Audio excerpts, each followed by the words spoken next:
El set Pro Kotosh, con la especialidad de electrónica y su módulo motores eléctricos con el docente Matías Cipriano, presenta del rotor, junto con el estator, una parte muy importante del motor eléctrico. El rotor es un componente que gira, rota en una máquina eléctrica, ya sea en un motor o en un generador eléctrico.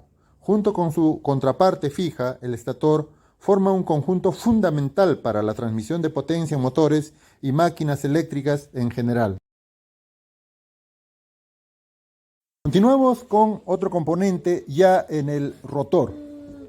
El rotor contiene unos elementos llamados delga. Es cada una de las láminas, generalmente de cobre, aisladas unas de otras y conectadas a su vez a los terminales de cada una de las bobinas giratorias del motor de una máquina eléctrica de corriente continua, tanto motores como generadores. Se utilizan para establecer una conexión eléctrica entre la parte fija o estator y las bobinas de la parte móvil o rotor, lo que se realiza mediante un elemento llamado colector. El colector consta de un anillo concéntrico al eje de giro y aislado eléctricamente del mismo, formado por una serie de láminas generalmente de cobre, aisladas unas de otras y conectadas a su vez a los terminales de cada una de las bobinas giratorias. Cada una de esas láminas es una delga. Para establecer la conexión se disponen unos bloques de carbón llamados escobillas que mediante un resorte hacen presión sobre las delgas correspondientes y conducen la corriente eléctrica hacia las bobinas. Vamos con los tipos de rotor. En un motor de inducción, la corriente eléctrica en el rotor es necesaria para producir par.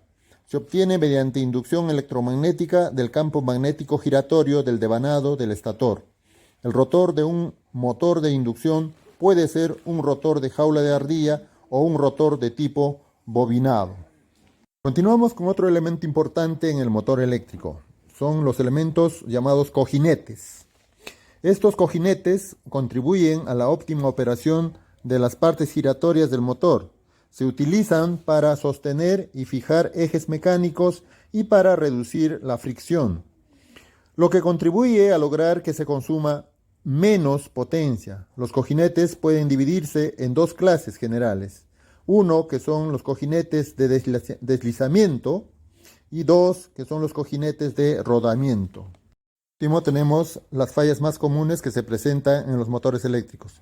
Son los siguientes: bobina cortocircuitada, corto en el interior o en la salida de la ranura, corto de espiras, corto en la conexión, corto entre las fases, desbalanceo de tensión, falta de fase en la conexión delta, picos de tensión, sobrecalentamiento y rotores trabados. Por último, tenemos algunas recomendaciones para alargar la vida útil de su motor eléctrico. Primeramente es instalarlo en superficies totalmente niveladas. Lo otro es hacer mantenimientos periódicos, también hacer continuos chequeos de la vibración de los rodamientos, desconectar el motor eléctrico de la red para mantenimiento. Es muy importante seguir las directrices de engrasado indicado en la placa de identificación del motor eléctrico y sobre todo utilizar con una carga al 80% de la capacidad instalada.